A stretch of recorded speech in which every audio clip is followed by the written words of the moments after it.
Is this the real life? Is this just fantasy? Mapex Black Panther, no escape from reality. Open your eyes, check, look up to the skies and...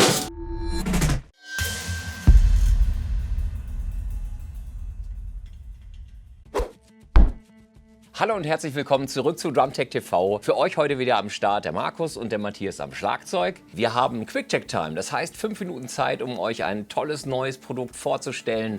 Was da heute wäre? Das Black Panther Design Lab Equinox in Black Satin Flat Finish. Wir konzentrieren uns dabei auf die wirklich wichtigen Dinge, die für euch interessant sein könnten. Und generell gilt natürlich, alle Produkte, die wir euch heute vorführen, die gibt es wie immer bei uns auch im Drumtech Online-Shop unter www.drum-tech.com. Ich würde sagen, 5 Minuten ab jetzt, top, die Wette gilt. Also Mapex Black Panther, die kennen wir natürlich, die Serie, die Snare Drums, die sind uns wirklich ein Begriff, aber Black Panther, das erste komplette Drumkit, das ist jetzt wirklich neu. Und auf der Homepage haben wir gelesen, laut eigenen Aussagen, dass es sich um einen Durchbruch, habe ich hier stehen, einen Durchbruch in der Schlagzeugwissenschaft handelt. Das klingt sehr, sehr spannend. Wir werden das beleuchten und mal schauen, ob das wirklich so ist. Und dann werden wir sehen, ob unser schwarzer Panther, so wie er da ist, ob er wirklich ein schwarzer Panther ist. Und seine Krallen zeigt. Oder ein begossener Pudel.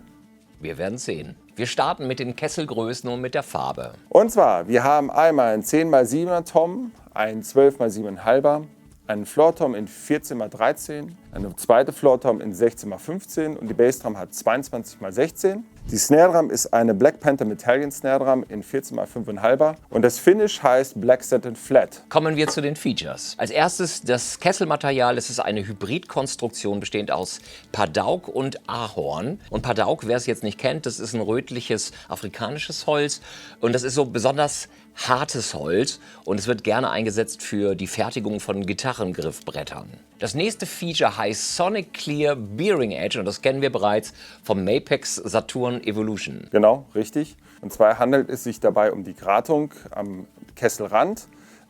Die Bearing Edge ist etwas runder, 45 Grad bei den Toms und 60 Grad bei der Bassdrum. Und dadurch hat das Fell mehr Auflage, lässt sich zum einen besser stimmen und die Resonanz in Verbindung mit dem Kessel ist besser. Ihr habt die Möglichkeit, hier wiederum die Schwingung des Kessels ein wenig zu beeinflussen. Das Ganze ist so eine Art Free-Floating-System. Aber in der Form jetzt mit den neuen Böckchen bei der Black Panther Serie. Alle Toms sind ausgestattet mit Remo-Fellen und wir haben sogenannte Single-Flanged Hoops. Und zwar, wir haben als Spielfälle Emperor Clear Fälle von Remo und als Resonanzfälle Ambassador Clear Fälle. Und Single-Fledged Hoops haben die Eigenschaft, den Kessel bestmöglich schwingen zu lassen in Verbindung mit dem Fell. Deshalb hat man sich für diese Variante hier entschieden. Bei den Standtoms finden wir wieder dieses spezielle 90 Grad Standtombein mit diesem speziellen Gummifuß. Genau, zum Entkoppeln am Boden. Genau, und einer davon war besonders, weil?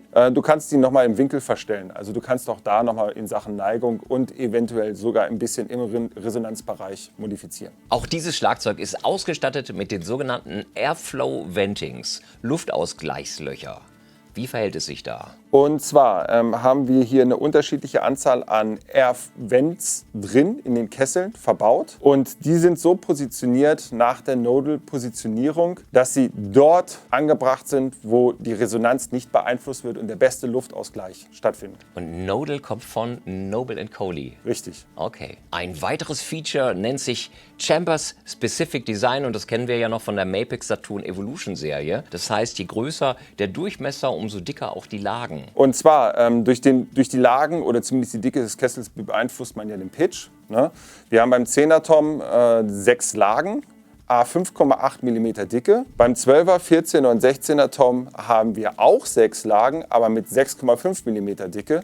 Und bei der Bassdrum haben wir 8 Lagen, a 7,2 mm Dicke. Wir kommen zum wohl wichtigsten Feature bei der Black Panther Series, dem SRS-System. Und ich sag mal salopp, das sieht aus wie ein angeklebter Holzring unter dem Fell, aber was ist es genau? Genau, wir kennen es, glaube ich, eher aus den älteren Drumsets, Verstärkungsringe an den Edges. In diesem Fall bei Mapex ist das gar nicht so in die Richtung gedacht, sondern vielmehr Resonanzkontrolle soll erzeugt werden durch diese Ringe. Bei der Bassdrum haben wir zum Beispiel 3 Ringe, einer im Zentrum, einer an den Edges. Die sollen dafür sorgen, dass die Luftimwirbelungen nicht zu stark sind in der Bassdrum und dadurch möglichst druckvoller, kurzer Bassdrum-Sound erzeugt wird, ohne dass ihr irgendetwas muffeln müsst. Das soll ein Vorteil sein. Bei dem 12er und dem 14er und 16er Floor Tom haben wir unterschiedliche Varianten, an Anzahl zumindest, was die Verstärkungsringe angeht oder die Resonanzringe. Und das 12er hat zum Beispiel einen Ring und die beiden Floor Toms haben 2 Ringe, jeweils eine Edge. Das 10er hat gar keinen. Also somit ist hier die Ausklangphase, die Resonanzphase für die Toms auch nochmal dadurch beeinflusst worden. Es scheint so, als wenn das ein durchdachtes System ist. Ziemlich durchdacht. In Verbindung mit Luftlöchern, Felltypen, den Hoops. Alles ist auf Resonanz, Kontrolle, Sustain, klarer Sound vorprogrammiert. Okay, Thema Sound ist super. Kommen wir zum nächsten Punkt, der Sound. Wie klingt das Drumkit? Matthias wird es uns vorführen.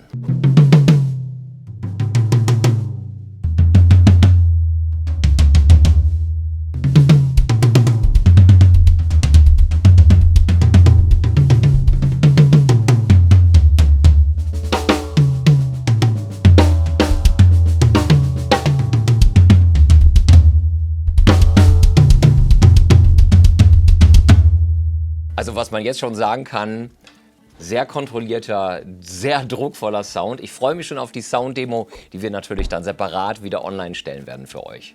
Genau. Wie jedes Mal fragen wir uns natürlich, warum ist dieses Produkt bei uns im Sortiment gelandet? Ihr wisst, wir haben nicht alle Drumkits, aber wir haben bestimmte Drumkits und die suchen wir nach bestimmten Gesichtspunkten aus.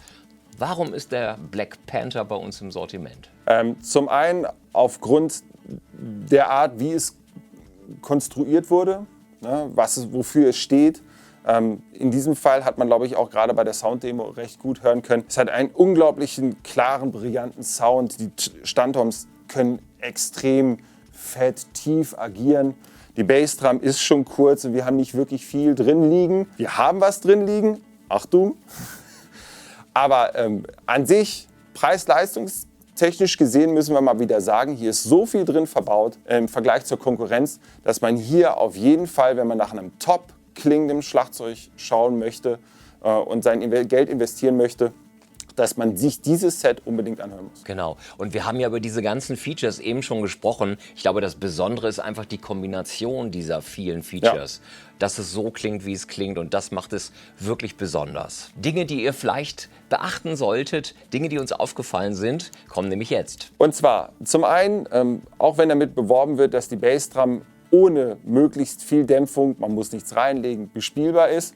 Ich denke mal, die meisten Drummer wissen, wenn der Mischer kommt und er fragt, wie, da liegt nichts drin und er möchte eine Grenzfläche reinlegen, dann brauchen wir zumindest ein Handtuch, wo der Mischer seine Grenzfläche reinlegen darf.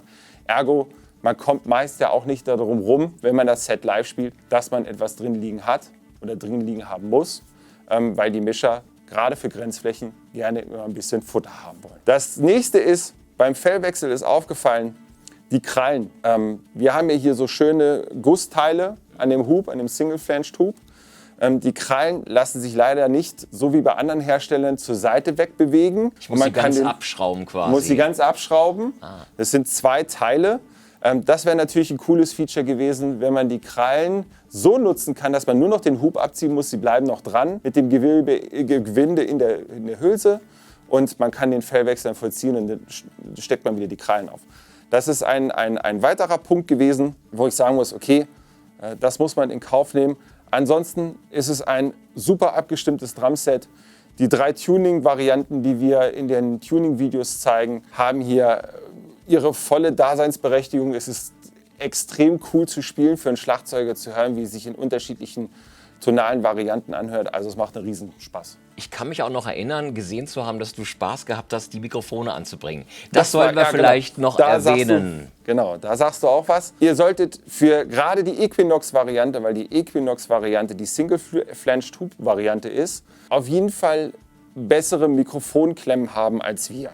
Weil es ist gar nicht so einfach, die daran zu befestigen, unsere Clips. Ergo, wenn ihr euch das Set kauft, und ihr wisst, dass ihr mit Mikrofonclips an den Hubs arbeiten wollt oder arbeitet, checkt die Clips, bevor ihr live geht. Genau, besser Clips, die man ausfahren kann, als Clips, die man so dran klappt. Das wird schwierig, Ja. haben wir festgestellt. Okay. Ein cooles Drumkit braucht natürlich auch coole Becken und wir haben heute einen besonders coolen Beckensatz. Der kommt von der Firma Meinl. Ja, lauter schöne Rosinen.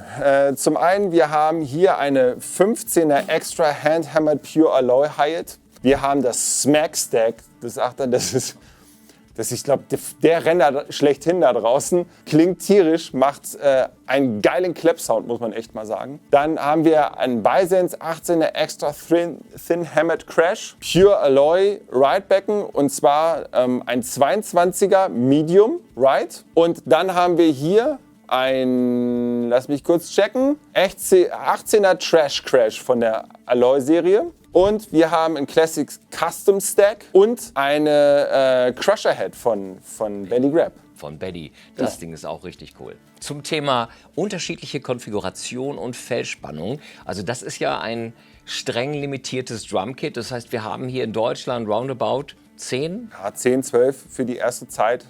Also es ist wirklich sehr rar. Genau. Das heißt, können wir da jetzt individuell was machen? Eher nicht. Aufgrund dessen, dass es limitiert ist und auch nur so ausgeliefert wird, können wir hier an der Konfiguration so nichts ändern. Klar, mit Black Panther Snare Drum als extra Variante konfigurieren lassen, das können wir machen.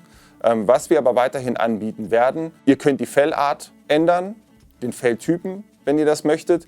Und wir ziehen euch dann entweder nach Tuning-Variante A, B oder C die Felltypen auf, die ihr euch wünscht. Und dann kriegt ihr es getuned nach Hause verschickt. So, die Links zu den Produkten, die wir euch vorstellen, die findet ihr wie gehabt in der Textbeschreibung. Genau, und wenn euch das Video gefallen hat, dann einmal den Gefällt mir-Button drücken und unseren Kanal abonnieren, wenn ihr weiteren Videos in dieser Form sehen möchtet. Okay, ein Blick auf den Timer. 5 Minuten. Haben wir es geschafft?